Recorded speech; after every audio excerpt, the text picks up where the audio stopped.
ఆధ్యాత్మిక యాత్రలో, దేవభక్తి సాధనలో ముఖ్యమైన 3 విషయాలు: కన్ను, చెవి, హృదయం. కంటితో అనేకమైన వాటిని చూడాలి, చెవితో అనేకమైన విషయాలను వినాలి. ఈ చూచుట వినుట చేత హృదయానికి అవి గోచరము కావాలి. ఈ అనుభవము కలిగితే తప్ప మనము దేవునితో నడవలేం, హనోకులము కాలేం. హనోకులము కాగలిగితేనే రాకడలో ఎత్తబడతాం. దయచేసి గమనించాలి. దేవునితో నడిచారు, దేవునితో నడిచే చాలా ఇంపార్టెంట్ విషయం, ఇంపార్టెంట్ పాయింట్ మాట్లాడుతున్నాను. దేవునితో నడిచారు అని మనకు మాదిరికరమైన భక్తులుగా తీసుకొచ్చి లేఖనం మన కళ్ళ ముందు కొందరు వ్యక్తులను నిలబెట్టింది. హనోకు దేవునితో నడిచెను, నోవహు దేవునితో నడిచెను, అబ్రహాము దేవునికి స్నేహితుడై ఉండెను, యోసేపు దేవునికి భయపడువాడుగా వాగ్దాన జనాంగం బ్రతకటానికే ఒక ఆధారమైన మూల పురుషుడిగా నిలబడ్డాడు. దావీదు, మూల పురుషుడైన దావీదు మనకు మాదిరి పురుషుడు. ఇంకా ఏలియా, ఎలీషా, సంసోను, గిద్యోను, బారాకు, యెఫ్తా, ఇంతమంది దైవజనులు. గమనించాలి, వాళ్ళు దేవుని కొరకు బ్రతికినప్పుడు, వాళ్ళు దేవునితో నడిచినప్పుడు, వాళ్ళు దేవుని కొరకు శూరకార్యాలు చేసినప్పుడు ఈ బైబిలు ఈ షేపులో లేదు. బైబిల్ చదవాలి, బైబిల్ మోసుకు తిరగాలి. Carry the Bible and the Bible will carry you అని ఇటువంటి మంచి స్లోగన్స్, కొంతమంది నినాదాలు ఇటీవలి కాలపు మోడర్న్ డే సెయింట్స్ భక్తులు పుట్టించారు. బైబిల్ తీసుకొని తిరగాలి, మొబైల్లో బైబిల్ చూడొద్దు అని రకరకాల టీచింగ్స్. బైబిల్ తీసుకొస్తేనే నువ్వు భక్తుడివి, లేకుంటే నువ్వు భక్తుడివి కాదు, భక్తురాలివి కాదు. అంత ఓవర్గా ఎంఫసైజ్ చేస్తూ ఉంటారు. నాకు తెలియక అడుగుతాను, అబ్రహాము దేవునికి స్నేహితుడై ఉండెను. అబ్రహాం చేతిలో బైబిల్ ఉందా?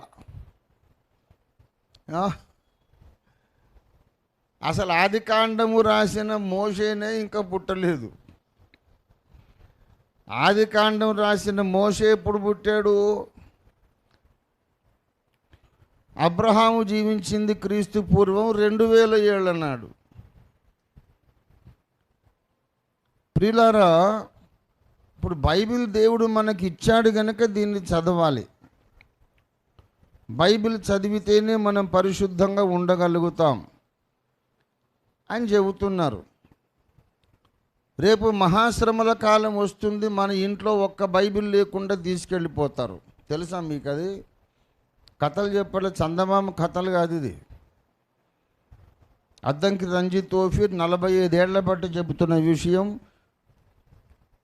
ఇలా చెప్పినందుకే నన్ను పెద్ద పెద్ద మహానుభావులు, ప్రత్యక్షత లేనోళ్ళు, గొప్ప గొప్ప సేవకులు, వయసును బట్టి గొప్పోళ్ళు, తల పండినందుకు గొప్పోళ్ళు, డబ్బులున్నందుకు గొప్పోళ్ళు, ప్రత్యక్షత లేనోళ్ళు 45 ఏళ్ల బట్టి నన్ను ద్వేషించారు, నన్ను ద్వేషించమని సమాజానికి నేర్పించారు. ఈ మాట చెప్పినందుకే.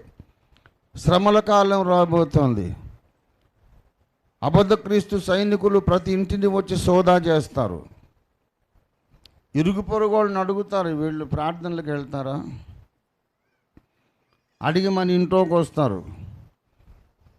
మన ఇంట్లో క్రిస్టియన్ క్యాలెండర్స్ ఉన్నా, యేసు ప్రభు ఫోటోలు ఉన్నా, ఇల్లంతా గాలించి ఏ బైబిల్ ఉన్నా తీసుకెళ్ళిపోయి కాల్చేస్తారు. ఇలాంటి సంఘారాధనలు జరగడానికి అవకాశం ఉండదు. అప్పుడు ఏం చేస్తారు? ఆ రోజులకు సిద్ధపడి ఇప్పుడే భక్తి జీవితాన్ని కట్టుకోండి అని చెబుతూ వచ్చా. అర్ధ శతాబ్దం ఆ అబ్బాయికి ఆవేశం ఎక్కువ, ఉద్రేకం ఎక్కువ, గర్వం ఎక్కువ.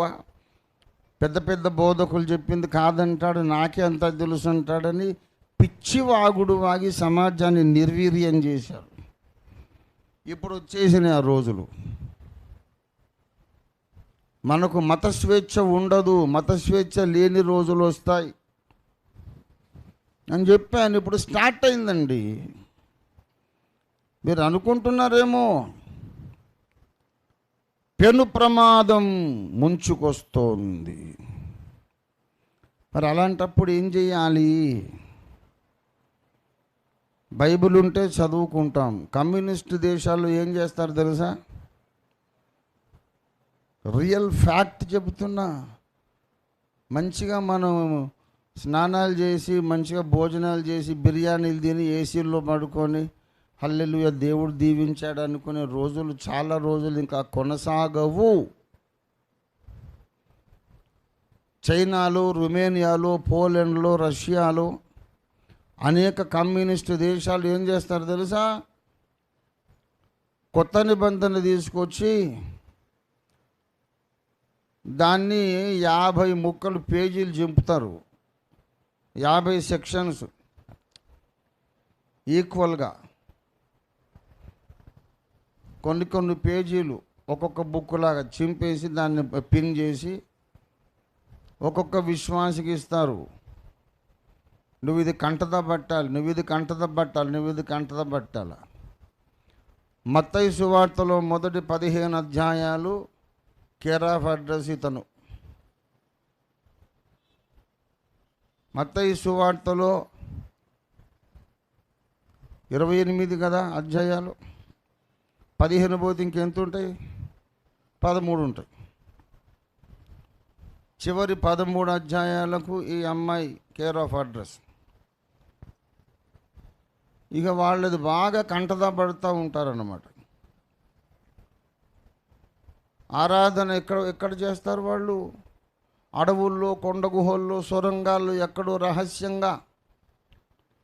ఈనాడు ఉగ్రవాదులు ఎట్లాగైతే రహస్య సమావేశాలు చేస్తారో, ప్రార్థన కొరకు అలాంటి రహస్య సమావేశాలు చేస్తారు. ఎవరి మీద బాంబులు వేయరు, కత్తులు కటార్లు లేవు, ఆయుధాలు లేవు, హింస లేదు, ఎవరిని ఏమన్నారు. జస్ట్ ఫర్ ప్రేయర్ వాళ్ళు రహస్యంగా కూడుకుంటారు. అప్పుడు బోధకుడు చెప్పాడు అనుకోండి. ఇప్పుడు మనము మత్తయి సువార్త 24:15 చదువుకుందాం అనగానే ఆ కేర్ ఆఫ్ అడ్రస్ ఆమె నిలబడి ఆ వచనం అప్పచెప్తుంది, కంటత వాక్యం. చూసారా ప్రియులారా? లేఖనములు అలాగ రాయబడింది. అక్కడ లేఖనం లేదు, బైబిల్ లేదు, ఏం లేదు. ఈ విధంగా కమ్యూనిస్టు దేశాలలో అండర్ గ్రౌండ్ చర్చ్ జరుగుతూ ఉంది. మీకు అవకాశం ఉన్నంత వరకు రిచర్డ్ వోంబ్రాండ్ గారు రాసినటువంటి టార్చర్డ్ ఫర్ క్రైస్ట్ చదవండి. అది ఇంగ్లీషులో మాత్రమే కాదు, తెలుగులో కూడా ఉంది. సత్యము కొరకు చిత్రహింస అని దాని పేరు. Tortured for Christ in English, సత్యం కొరకు చిత్రహింస అని దాని తెలుగు వర్షన్. ఒరిజినల్గా దాని టార్చర్డ్ ఫర్ క్రైస్ట్ ప్రింట్ చేసిన దైవజనుడు డాన్ ఈ స్టాంటన్ గారు.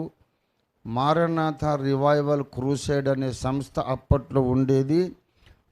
డాన్ ఈ స్టాంటన్ గారు నాకు వ్యక్తిగతంగా బాగా తెలిసిన ఒక దైవజనుడు, ఆస్ట్రేలియా దేశస్థుడు.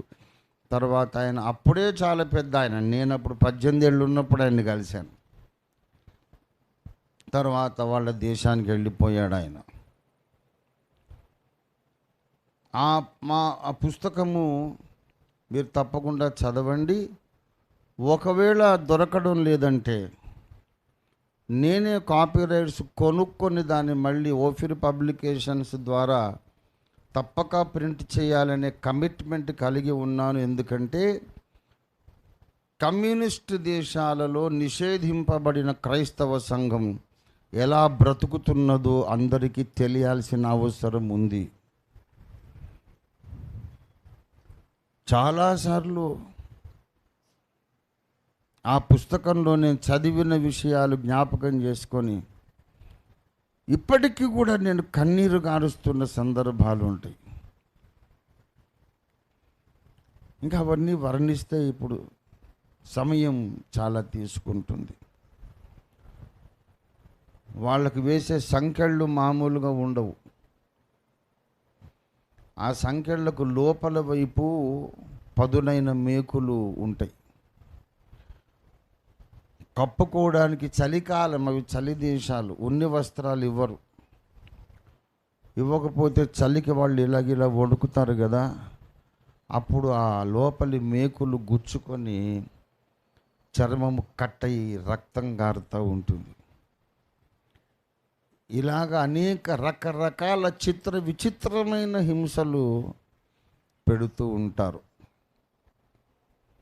ఇంకా చెప్పలేను ఈ పరిశుద్ధ స్థలం నుండి. అలాంటి హింసలు పెడతారు వాళ్ళను.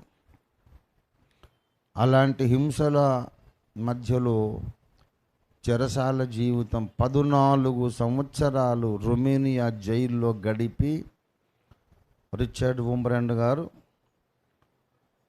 అమెరికాలోని భక్తులు కొంతమంది రొమేనియా ప్రభుత్వానికి ఎన్నో కోట్ల డాలర్లు చెల్లిస్తే అప్పుడు రొమేనియా వాళ్ళని ఆయన వదిలేశారు. ప్రియులారా, అలాంటి పరిస్థితులు రొమేనియా, పోలాండ్ మాత్రమే కాదు, ఇండియాలో కూడా రాబోతున్నాయి. మన కంట్రీ వేరు, ఆ కంట్రీ వేరండి, ఇది వేరు అది వేరండి, అక్కడ పాసిబుల్ అయిందండి ఇక్కడ పాసిబుల్ కాదండి అని వెర్రిమొర్రి వాదనలు చేయొద్దు. ఇండియాలో కూడా సాధ్యమే,